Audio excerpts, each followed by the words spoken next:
Hola clase y bienvenidos a la lección del imperfecto. Hello class and welcome to today's lesson on the imperfect in Spanish, en español. Alright, there's only two sets of endings for the imperfect. If you have an AR verb, these are the endings. Repeat after me. Aba, abas, aba, abamos, aban. With the accent over nosotros. Abamos. And if you have an ER or an IR verb, these are the endings. Repitan. Ia, ias, ia, iamos, ian. Which one doesn't have an accent? That's right, they all do. Look at the yo form and the él, ella, usted form. Are they exactly the same? Sí.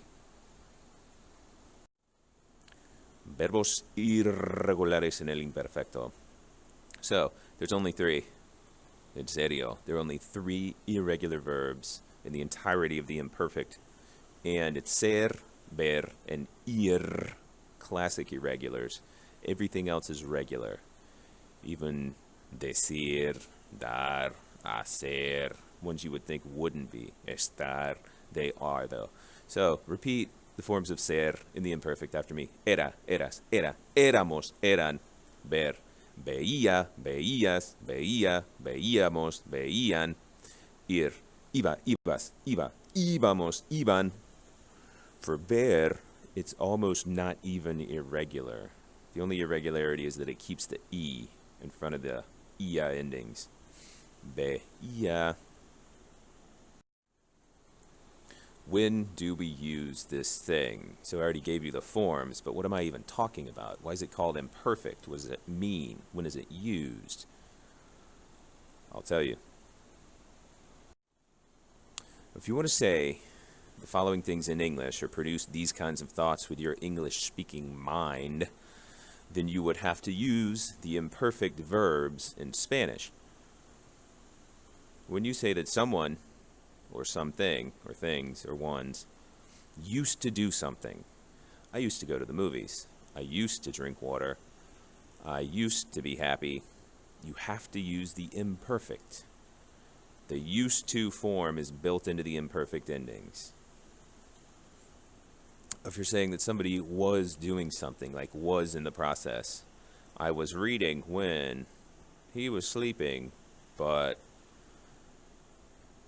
the octopus was swimming.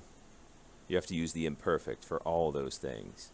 So used to do something, was doing something, were doing something, like the octopi were swimming, and then did something.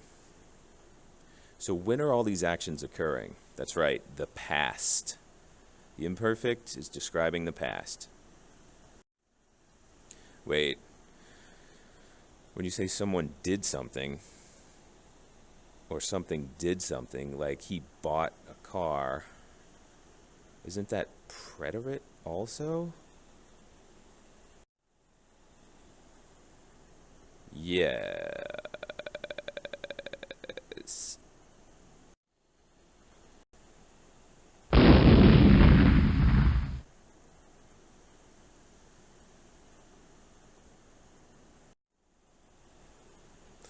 So, ignore the exploding head, and in a future lesson, we'll talk about the difference between the preterite and the imperfect.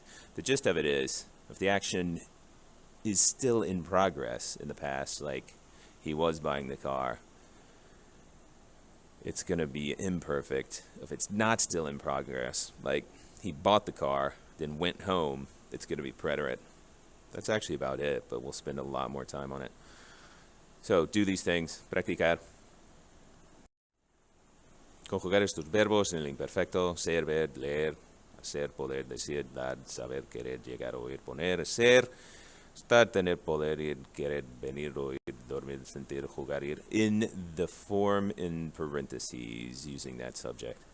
¿Listos? Great.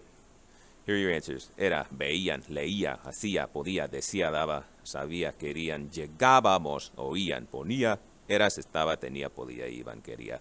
Venías, oíamos, dormía, sentía, jugaba, iba. Make sure the accents are right. Okay, now write these whole things in Spanish. I used to be, used to have, he would say, they used to go, I used to know, I would put, they were feeling, there was, I used to make, they wanted, we would read, I was able to, I used to play, he would go, you all used to go, she used to hear, we used to see, I would sleep, we knew, I wanted, we worked, used to make, you would put. Now, the ones that have would in them, like number 4, he would say, number 7, I would put. That's would in the sense of used to. So number 4 could also be, he used to say, I used to put. There's another meaning of would in English in a conditional sense, like I would do that if something else happened. This is not the would usage for this activity here. This is would in the sense of used to. So it requires the imperfect. ¿Listos? Respuestas. Yo era o estaba. Yo era o estaba. Tenías, él decía, ellos iban, yo sabía. Wait, look at, for example, 4 or 6. 4, él decía. Do I have to have él there? Yes. Because if I just say decía, what does it mean? He used to say, she used to say, you used to say, it used to say, I used to say. Look at number 6. Yo sabía. Do you need the yo there? Yes. If I don't have yo, what does number 6 mean? I used to know, he used to know, she used to know, it used to know, you used to know, formal person. 7, yo ponía, ellos se sentían, había, yo hacía, ellos querían, leíamos, yo podía, yo tocaba, or jugaba. You don't know what kind of playing, whether it's an instrument or a sport. Él iba, ustedes iban, ella oía, veíamos, yo dormía, sabíamos, yo quería, trabajábamos, hacías, ponías. Símbolos de gramática Montessori. So, using just these Montessori grammar symbols, you are going to label the part of speech in the following sentences. Bien. Juan used to believe in here and work. I used to be in go and see. They wanted, I knew and could. When I was a kid and it was 8 o'clock, I would say and do things. Did you get them right? Juan creía y oía y trabajaba. Noun, verb, conjunction. Verb, conjunction, verb. Yo era, iba y veía. Same pattern there. And the I changes to E in front of iba because I has that sound there. Yo, the pronoun. Tall purple triangle. Ellos querían, sabían y podían. Cuando yo era niño y eran las 8, decía y hacía cosas. And we've got the little blue article triangle there for las. Bien. Adiós.